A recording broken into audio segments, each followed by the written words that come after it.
Allah mengancam kita dengan ancaman siksaan yang keras. Jadi kata Allah, wala in kafartum, kalau kamu kafiri kata Allah nikmatku, inna azabi lasyadid, azabku itu sangat keras, sangat keras. Oleh karena itulah jamaah sekalian, tentu kita berusaha untuk senantiasa bersyukur, karena kesyukuran itu akan kembali kepada diri kita sendiri. Wa may yashkur fa innama yashkuru li nafsi. Jadi siapa yang bersyukur, kesyukuran itu untuk dirinya, bukan untuk siapa-siapa. Selanjutnya jamaah, mari kita selalu bersalawat kepada Nabiullah Muhammad sallallahu alaihi wasallam, Nabi yang senantiasa kita jadikan sebagai qudwah, sebagai contoh, sebagai suri tauladan di dalam kehidupan kita. Jamaah yang dimuliakan Allah,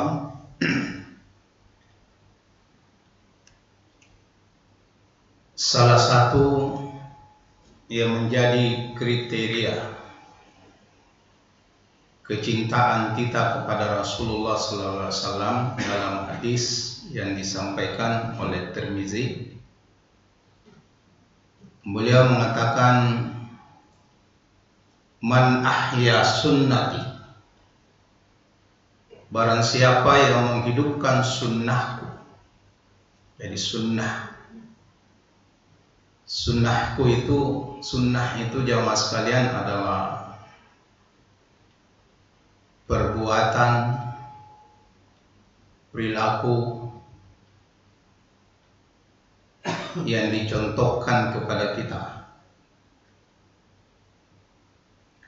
atau pengamalan yang dicontohkan kepada kita.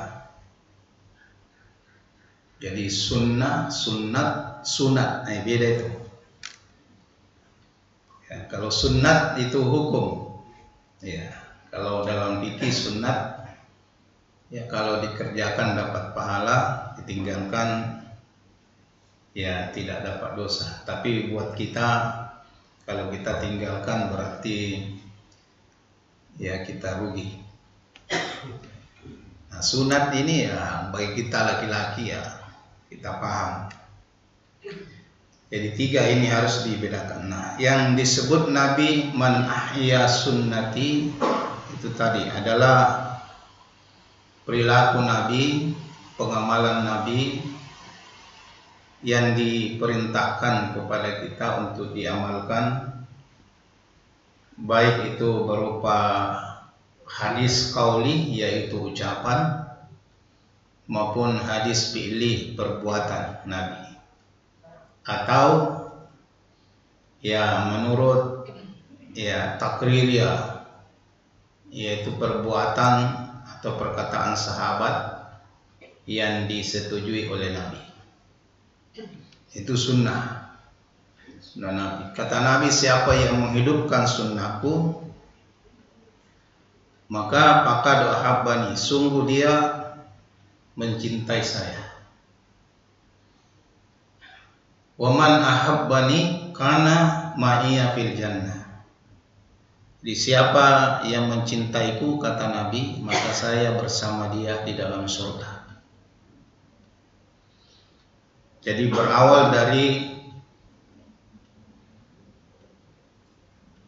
perbuatan kita mengikuti sunnah Nabi, menghidupkan sunnah Nabi.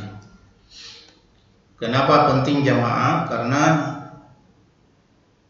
ada hadis yang menyampaikan kepada kita bahwa al-Islamu ja'a gharib. Islam ini pernah datang dalam kondisi terasing.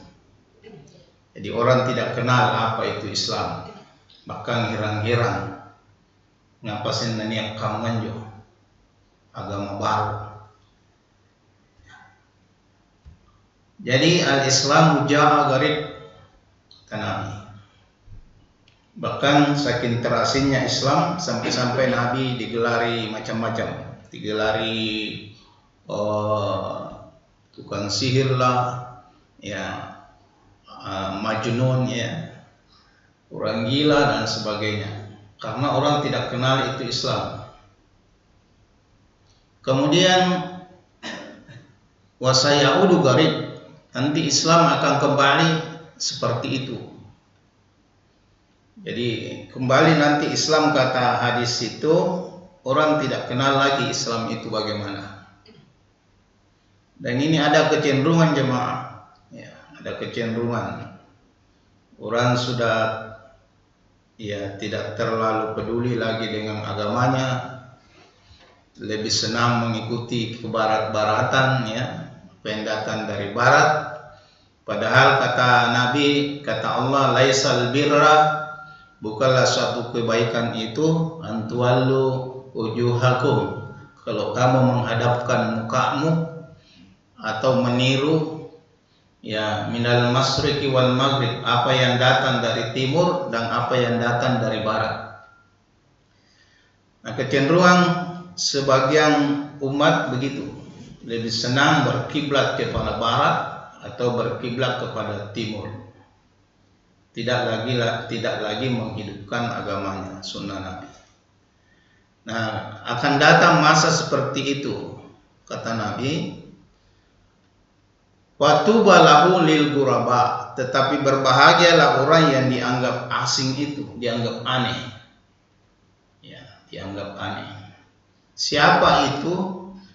Alladzi ahya sunnati, yaitu orang yang menghidupkan sunnahku ba'da amatan nas, ketika manusia lain mematikannya.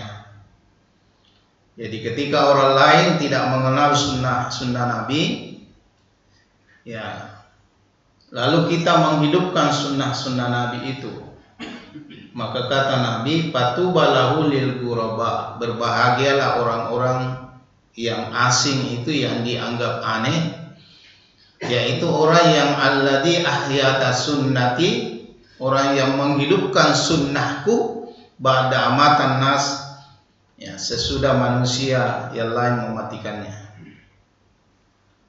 Nah, itulah jamaah sekalian.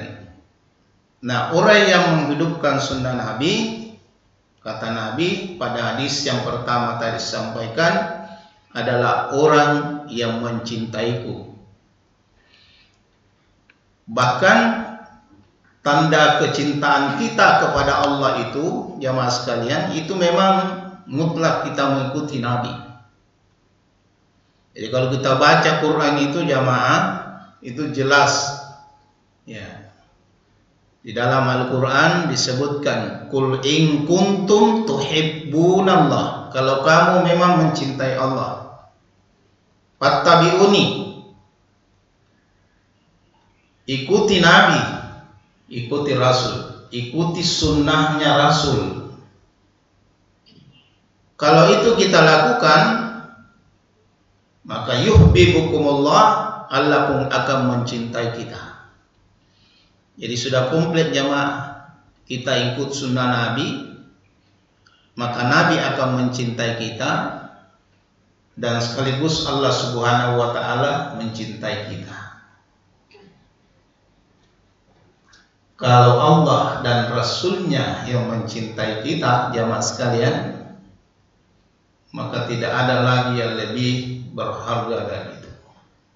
Jangankan Allah dan Rasul, manusia biasa saja, ya, kalau misalnya diperhadapkan di hadapan orang banyak, lalu dia perkenalkan kita, katakanlah pejabat, ya, bupati, ya, enggak usah bupati, camat saja, apalagi presiden, lalu dia perkenalkan di hadapan seluruh khalayak, inilah rakyatku yang saya cintai, yang saya suka. Itu kan luar biasa kesenangan kita. Nah, oleh karena itulah jamaah sekalian, kita berusaha mengkaji ini, sunnah-sunnah Nabi, adab-adab yang diajarkan kepada kita. Nah, sekalipun mungkin kita anggap hal-hal yang sudah biasa di dalam kehidupan kita. Di pertemuan pertama, kalau tidak salah, saya sudah sampaikan bagaimana adab tidur itu. Sekarang, ya, hal yang sangat-sangat berkaitan dengan kita adalah makan. Ya. Jadi makan itu jamaah sekalian, tentu dalam agama kita itu juga diatur. Ya.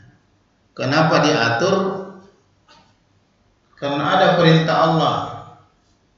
Perintah Allah itu kulu ma fil ardi. Kulu ma fil ardi. Makalah apa yang ada di atas muka bumi ini.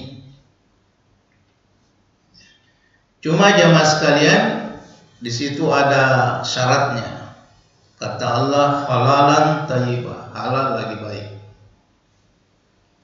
Jadi makan itu jamaah bukan hanya sekedar untuk memenuhi perut kita yang lapar atau memenuhi kebutuhan jasmani kita.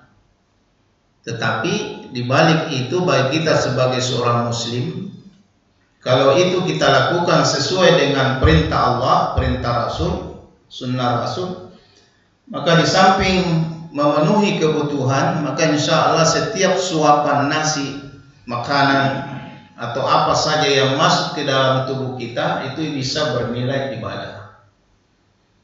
Kenapa? Karena kita lakukan sesuai dengan tuntunan Allah dan Rasul. Jadi kalau kita lakukan itu, insya Allah bernilai ibadah.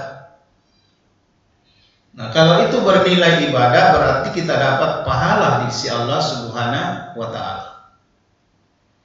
Nah, itulah jamaah sekalian.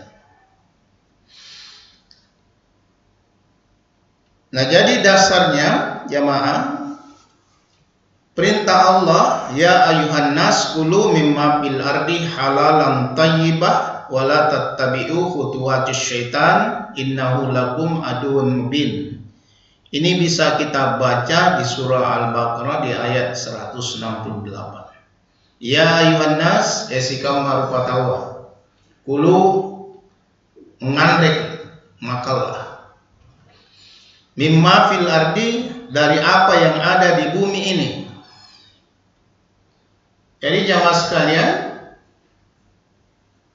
Allah menyuruh makan saja apa yang ada di atas muka bumi ini. Sama dengan nenek kita Adam ketika di dalam surga itu pakulu, ya, makan saja. Cuma ada syaratnya. Jadi makan saja kata Allah apa yang ada di surga itu, cuma ada syarat satu, la taqrabah hadhihi sajarah, jangan dekati itu pohon. Itu satu syarat. Nah, setelah Adam alaihissalam diturunkan di bumi, termasuk kita anak cucu Adam juga disuruh makan. Makan saja apa yang ada di atas muka bumi. Dan ingat, persoalan makan itu kemudian Adam dikeluarkan dari surga karena salah makan. Ada pohon yang dilarang untuk dimakan buahnya, tapi beliau makan karena disesatkan oleh syaitan. Fa'adzallahum syaitan. Jadi begitu dia disesatkan dan makan itu, fa'akhrajahuma, keduanya dikeluarkan oleh Allah dari surga. Nah, kita juga ini jangan dianggap enteng. Kalau nenek kita jamaah sekalian dulu dikeluarkan dari surga karena persoalan makan buah, lalu kalau kita di dunia ini juga makan tidak sesuai dengan apa yang diperintahkan oleh Allah, itu bisa menjadi penyebab kita tidak bisa masuk surga. Maka ini menjadi urgent, menjadi penting buat kita, sekalipun ini ada hal yang biasa karena sudah biasa kita lakukan setiap saat. Nah, Allah memberi syarat halalan thayyibah. Halalan itu adalah seluruh makanan apa saja di atas muka bumi ini, kecuali yang diharamkan. Yang diharamkan itu jamaah, kalau kita baca Quran, misalnya hurrimat alaikumul maitata, diharamkan buat kita maitata itu bangkai. Apa itu bangkai? Seluruh binatang atau ternak yang ada hidup di darat yang tidak sempat dipotong kemudian mati, atau dipotong tapi tidak menyebut asma Allah. Jadi semua yang menikmati, kita tidak pakai meninggal karena meninggal itu manusia. Semua yang mati yang tidak sempat dipotong atau dipotong tapi tidak menyebut asma Allah itu bangkai. Bangkai. Di info sejak boleh jadi sapi, kambing, ayam, dan ini hati-hati jamaah. Banyak terutama di pasar, hati-hati itu beli ayam potong. Ya, saya ini pernah usaha ayam potong. Jadi saya pernah antar ayam ke pasar. Ada yang mati di perjalanan, jadi saya buang ke tempat sampah. Tapi begitu jamaah sekalian saya buang, ada yang datang ambil. Kemudian dia potong, lalu dia gabungkan dengan ayam yang lain. Amannya itu jamaah, ya, amannya itu jamaah sekalian, kita sendiri yang melihat dipotong atau kita yang minta memotong sendiri. Itu untuk menghindari itu tadi bangkai. Ya, jadi jamaah sekalian, bangkai. Urimat alaikumul maitata. Yang kedua waddama. Waddama itu jamaah darah yang menggumpal. Nah, karena mangkasar balutan. Biasanya kalau kita potong sapi, potong apa, kan biasa na tampungi.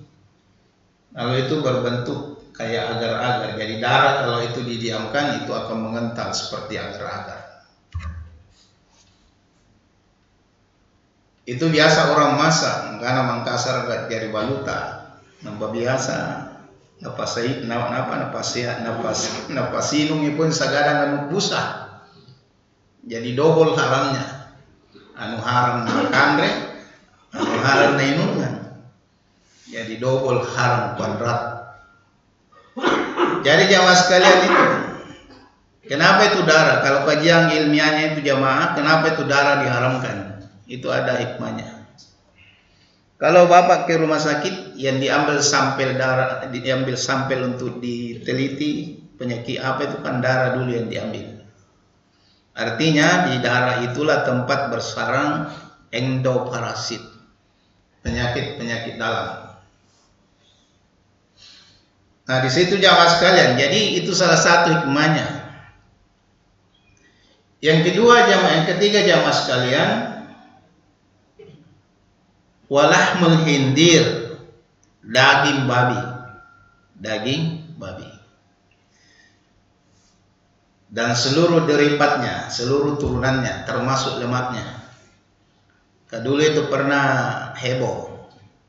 Ya, bahwa yang diharamkan itu daging lagi, lemak natina, atau minyaknya tidak, seluruh. Ya.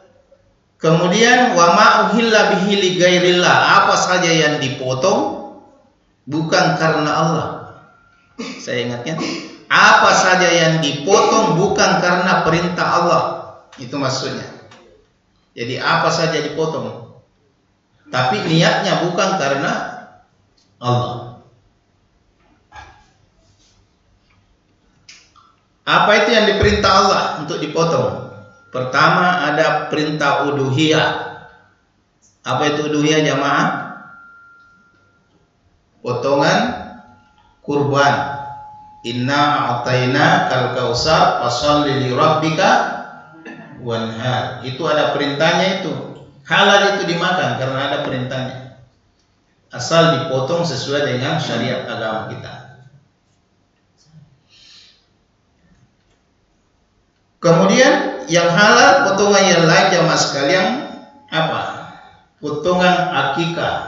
Akikah itu jamaah sekalian perintah kepada kita untuk memotongkan hewan, terutama kambing, kepada anak kita yang baru lahir pada umur 7 hari kelahirannya. Nah, di situ disebutkan dalam hadis yang diriwayatkan oleh Bukhari, Muslim, Itu disebutkan begini, al-gulam murtahanun bi aqiqa antuzbahu anhu biyaumin sabi. Jadi anak kita yang lahir itu jamaah tergadai dengan akikahnya sampai dia dipotongkan hewan pada hari ke-7 kelahirannya. Hari ke-7 kelahirannya, hari ke-7 kelahiran itu perintahnya. Jangan hari ke-7 kematian. Jadi jangan dibalik, Pak. Yang ada perintahnya itu hari ke-7 kelahiran kita, biyaumin sabi. Kemudian wa yuhlaku ra'sahu, dicukur rambutnya. Kemudian wa yusamma, diberi nama. Nama ini jamaah dianjurkan nama-nama yang baik, karena itu doa buat anak kita. Dan nanti pada hari kiamat nama kita itu akan dipanggil, diabsen oleh Allah Subhanahu wa taala. Jadi nama-nama yang baik, apakah itu bahasa Arab atau bahasa Makassar atau bahasa Bugis, tidak ada persoalan. Penting maknanya baik. Jangan asal bahasa Arab, Pak.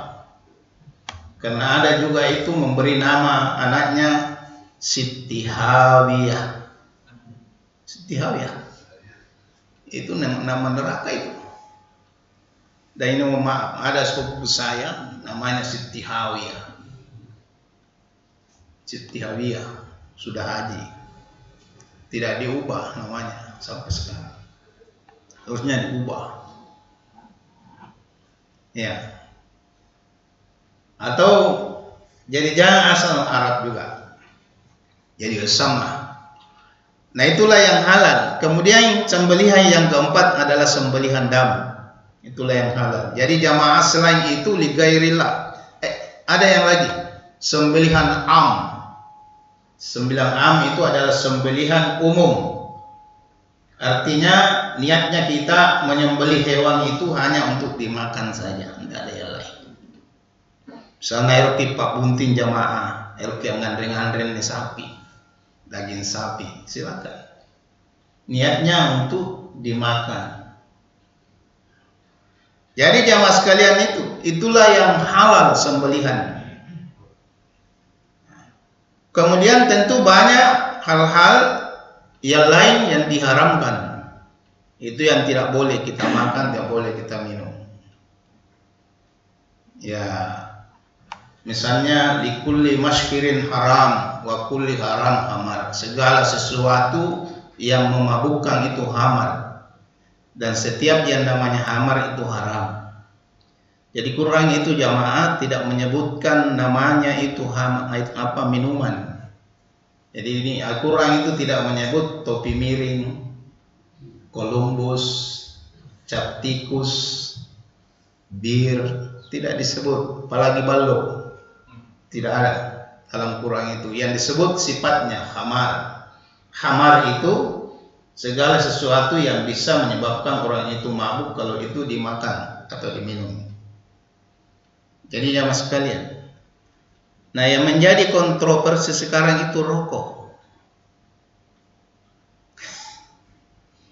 Jadi rokok, karena ada yang mengharamkan rokok, ada juga yang tidak. Kalau di Indonesia itu disebut mubah, tapi kalau di Mekah, Arab haram. Tapi di Indonesia ini sudah ada organisasi yang memfatwakan haram rokok, Pak. Kenapa? Karena merusak diri, membunuh diri secara pelan-pelan. Padahal ada larangan la taqtulu anfusakum, jangan bunuh diri. Nah, merokok itu bunuh diri pelan-pelan. Makanya di rokok itu yang punya pabrik rokok menulis rokok membunuhmu. Tapi kan kita rela terbunuh dengan rokok. Kemudian bahan dasarnya itu rokok jamaah apa? Tembakau, tembakau. Tembakau ini jamaah kalau diberi ke ternak seperti babi itu tidak mau makan tembakau. Mana nih sare dalam kondisi segar, babi itu tidak mau makan tembakau, tidak mau. Tapi sebagian manusia naparumbui. Jadi logika kita, ya mana lebih hebat ya, antara manusia dengan babi. Babi mampu memilah, kita tidak. Kemudian ada kisah, ada cerita jamaah. Jadi guru saya itu Kiai Jamaluddin Amin, setiap malam Jumat waktu masih hidup beliau selalu ikut pengajiannya di rumahnya sampai beliau meninggal. Itu pernah bercerita dalam waktu pengajian. Tapi itu cerita gurunya juga. Dia bilang guru saya itu pernah bercerita, bilang waktu iblis turun ke bumi, itu iblis ketakutan. Karena saking takutnya dia terkencing-kencing. Dari kencingnya itu tumbuhlah tembakau.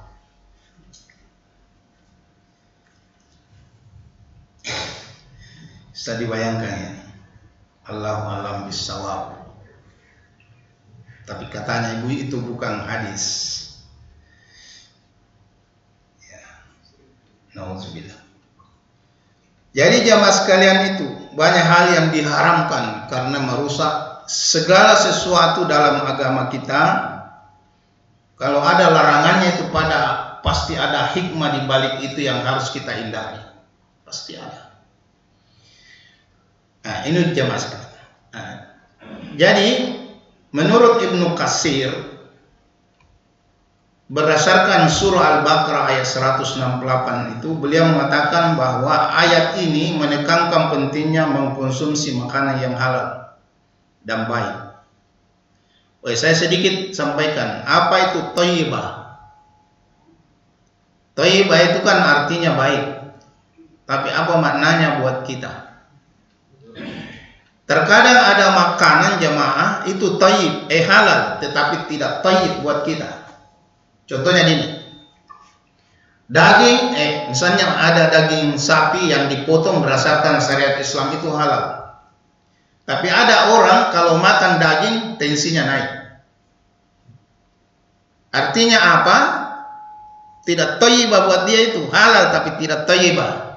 Tidak terpenuhi kriteria yang kedua. Tidak thayyibah, jangan Pak, melanggar ki.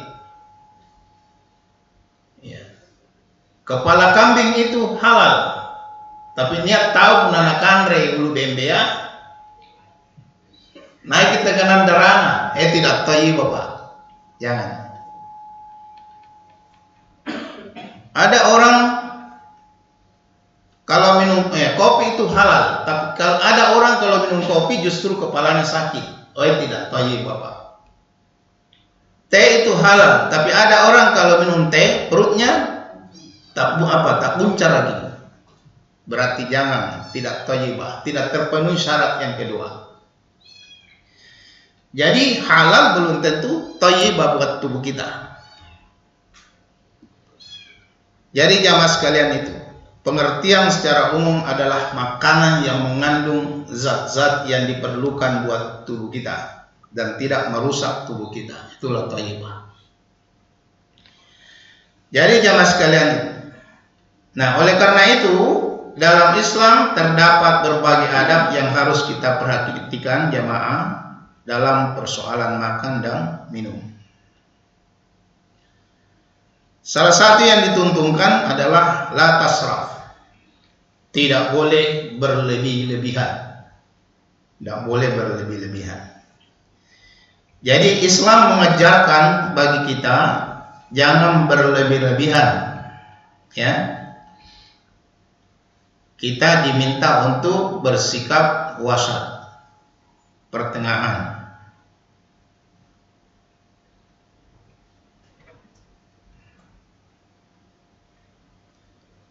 Jadi jamaah sekalian, maksudnya jangan berlebih-lebihan di sini. Kan terkadang begini Pak, kalau kita makan biasa tirak lagi, tapi teh paling mari.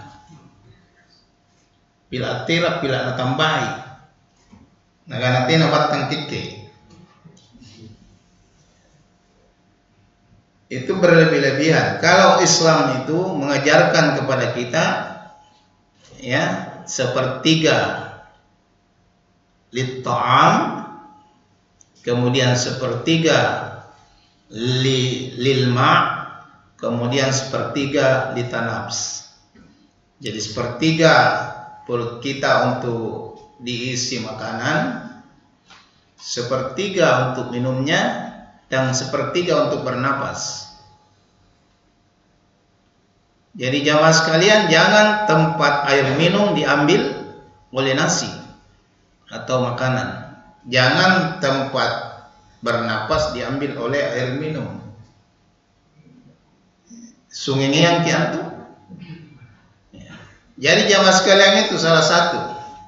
Jadi larangan Allah Subhanahu wa taala tidak boleh berlebih-lebihan. La tusyriku, innallaha la yuhibbul musyrikin. Allah tidak suka orang yang berlebih-lebihan itu. Nah, berlebihan di sini jamaah sekalian bisa dalam bentuk volume, jumlah.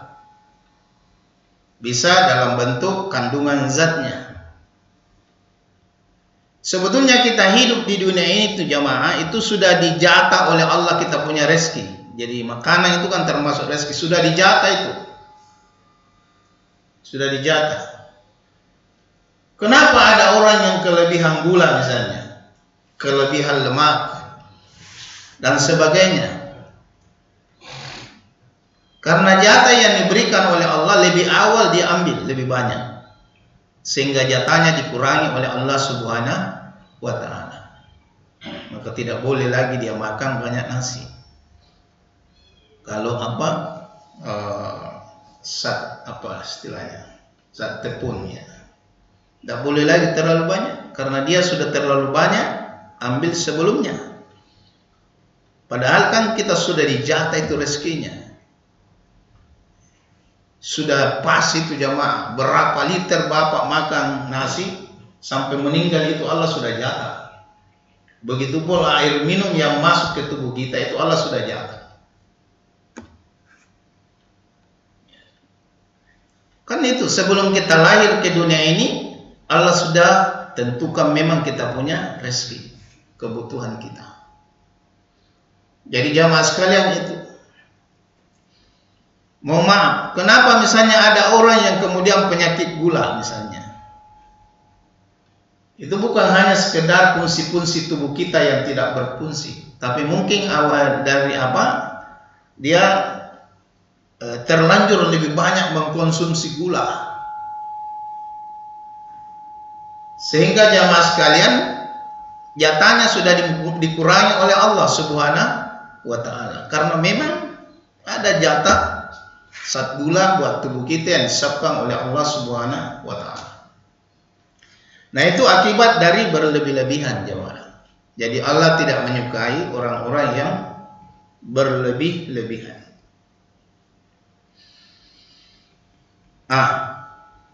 Kemudian ada di situ disebut bahwa orang yang berlebih-lebihan itu berteman dengan syaitan. Ya, ikhwanas syaitan. Jadi jamaah sekalian begitu. Ini penting jamaah. Terkadang kita mengambil satu makanan itu melebihi kemampuan kita. Coba kalau kita ke pesta-pesta jamaah, berapa banyak itu orang-orang itu membuang makanan. Sebetulnya kebutuhannya hanya setengah piring, tapi dapat bumbu piringnya. Itu karena nafsu, bukan kebutuhan, nafsu. Siapa yang mau makan itu? Kelebihan kita pasti masuk tong sampah.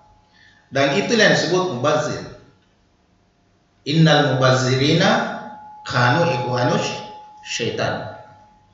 Orang yang mubazir itu berteman dengan syaitan.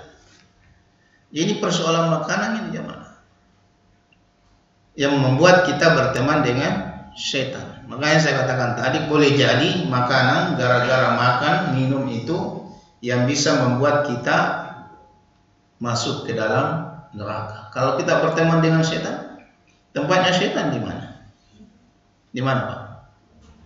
Kan sudah ditetapkan dia penghuni neraka.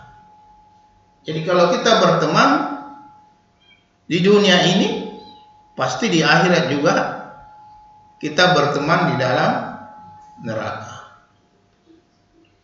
Nah, ini jamaah sekalian. Nah, menurut Al-Qardawi dalam bukunya Al-Halal wal Haram fil Islam, ayat yang memerintahkan kita untuk makan minum halal dan thayyibah itu jamaah sekalian, ya, mengajarkan kepada kita untuk tidak berlebihan. Jadi selalu menjaga keseimbangan dalam segala hal.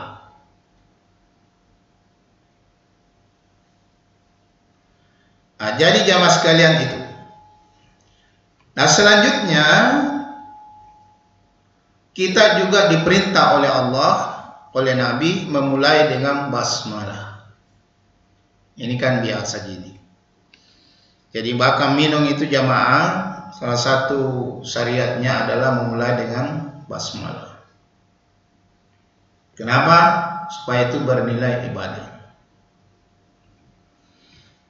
Rasulullah menyampaikan di dalam hadis Bukhari nomor 5376 dan Muslim nomor 2022, ya gulam, samillaha wa kulu biyaminika wa kulu mimma yalik. Jadi ini sebetulnya pengajaran kepada anak, tapi juga tentu ditujukan buat kita juga, sekalipun sudah dewasa. Wahai ya gulam, wahai anak, wahai ananda, ya. Samillah, sebutlah Allah. Jadi sebutlah Allah. Jadi bismillah. Wa kulu, dan makanlah, biyaminika, dengan tangan kananmu. Ini terkadang kita perhatikan itu, saudara-saudara kita itu jamaah, ada yang makan itu kembaran, kiri kanan. Ya, memang kita dulu waktu belajar, saya waktu belajar PKK itu memang diajari, Pak. Makanlah dengan tangan kanan, dengan apa? Ya, makanlah dengan tangan kanan dan minumlah dengan tangan kiri. Jadi saya istilahkan PKK itu pukul kiri kanan. Padahal perintah Nabi itu makan minum sebetulnya dengan tangan kanan. Kemudian ini yang menarik. Wakul mimma yalik, makanlah yang ada di dekatmu. Ini adab. Makanlah yang ada di dekatmu. Biasa Bapak lihat tok kadang-kadang tok. Kadang-kadang jauh. Kenapa? Mungkin karena beda makanan yang di depannya. Ya mungkin mairo, ikan mairo di depannya, di sana ayam atau daging. Nah dia mau, tapi jauh, terpaksa kadang-kadang. Nah agama kita memerintahkan kepada kita makanlah yang dekat. Makanya itu jamaah, al-uruf, adat istiadat yang sangat penting di dalam agama kita itu jamaah sekalian. Ada itu kebiasaan orang tua kita itu kalau makan pakai kapar, tahu kapar? Baki yang bundar. Itu al-uruf, adat istiadat, kebiasaan yang sangat bagus. Jadi orang-orang tua kita itu menjaga adat kalau makan. Jadi kapara itu jamaah, dimanapun letaknya itu makanan tidak ada masalah, karena kapara kan tinggal diputar. Jadi dia tidak usah kadangkang, bakinya saja yang diputar. sehingga bisa secara adil didapatkan oleh yang lain. Kalau kita kan tidak pakai meja, putar meja, entah pelintar. Jadi jamaah sekalian tidak bisa. Nah itu luar biasanya kita punya orang-orang tua kita ya. Jadi makanlah menyebut nama Allah, makan dengan tangan kanan, begitu pula minum dengan tangan kanan, kemudian ambil yang dekat. Menurut An-Nawawi dalam Syarh Sahih Muslim, beliau menafsirkan hadis ini dengan menyatakan bahwa membaca basmalah sebelum makan adalah bentuk pengakuan bahwa rezeki ini berasal dari Allah, serta sebagai perlindungan dari gangguan syaitan.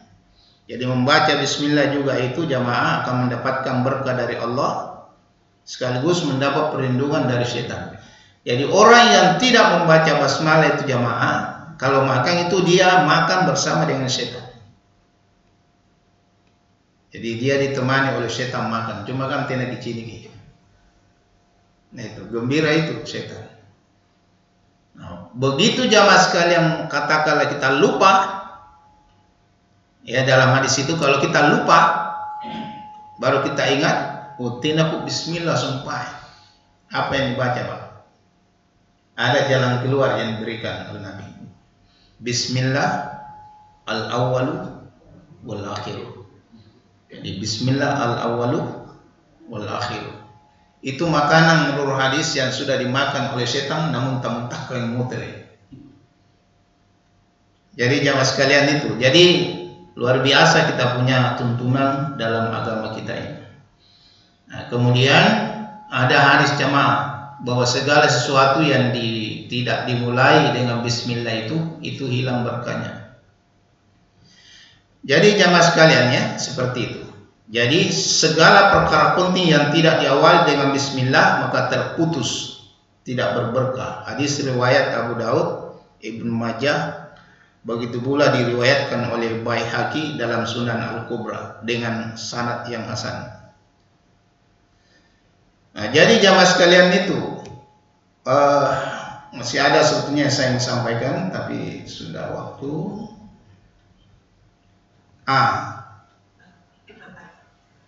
Termasuk jamaah sekalian cara duduk ketika makan dan minum itu diajarkan oleh Nabi sebetulnya. Ya. Misalnya Rasulullah sallallahu alaihi wasallam ayakur rajula ya mutakinan. Jadi kita dilarang bersandar Pak kalau makan itu. Tidak boleh makan sambil bersandar. Termasuk makan berdiri, karena makannya setan itu adalah berdiri. Nah ini yang sering dilanggar juga. Bapak pernah ikut pesta? Biasa tena nasiapkan kita wakadira kursi. Saya pernah Pak itu ikut pesta begitu, katanya pesta modern, hebat. Dihadiri pejabat-pejabat. Tena nasiapkan kadira kursi. Jadi kita makan stand up. Saya karena tidak terbiasa terpaksa cari pojok-pojok sambil jongkok-jongkok. Orang lihat-lihat saya. Kira-kira bilang, apa nak parenya? Nah, inilah yang disebut tadi Sa'udu Garib. Ini menjadi asing. Ya, asing buat orang yang tidak kenal itu. Yang umum berdiri sambil makan, sambil ngobrol dengan pakai jas gagahnya. Padahal makan seperti makannya setan. Jadi jamaah sekalian itu penting ini, ya. Itu. Jadi jangan bersandar, jamaah sekalian. Kemudian, ya tidak meniup makanan, tidak bernapas ya waktu minum di dalam gelas. Ini ada kajian ilmiahnya Pak. Itu yang udara yang keluar dari sini itu karbon. Air kita itu rumus kimianya H2O. kalau bersenyawa karbon yang keluar dengan air itu bisa membentuk CO, ya, apa itu, karbon monoksida. Kalau dia menjadi karbon monoksida itu menjadi racun buat kita. Nah itu. Jadi jamaah sekalian itu kemudian ya tidak berlebihan dalam makan minum. Ada hasil penelitian jamaah mahasiswa saya di kedokteran. Saya kebetulan membimbing anak kedokteran. Itu dia teliti tentang maka ala Rasulullah. Ternyata beliau menemukan, anak itu menemukan kesimpulan penelitiannya bahwa makan sesuai dengan makan yang dicontohkan oleh Nabi itu bisa menghindari obesitas. Apa itu obesitas? Kegemukan. Ya, kegemukan. Karena salah satu itu tadi makan sepertiga, kemudian ya jangan berlebih-lebihan, dan cara duduknya itu tadi. Nah, sekalian, cara duduk itu kalau disunnahkan oleh Nabi itu menduduki salah satu kaki, kemudian berdiri satu. Itu dulu yang diajarkan orang tua kita sebetulnya, menghandreki. Ya, cuma kan sekarang kita ini pakai kursi, dan itu tidak sopan kalau di hadapan orang lalu kita naikkan satu, standar satu. Tapi kalau di rumah silakan saja. Nah itu, makanya itu lebih sehat, itu yang lesehan Pak Di. Jadi duduk di lesehan sambil menaikkan satu kaki, kemudian menduduki satu. Itu juga membuat kita punya stomat sini, lambung itu tidak membesar, merasa besar perutnya. Jadi jemaah sekalian, seperti itu yang diajarkan oleh Nabi. Ya, saya kira itu karena sudah mulai pagi. Saya mohon maaf jika ada kekurangan, kesalahan yang disampaikan. Nasrun minallah fathul qarib wa basyiril mu'minin. Assalamualaikum warahmatullahi wabarakatuh.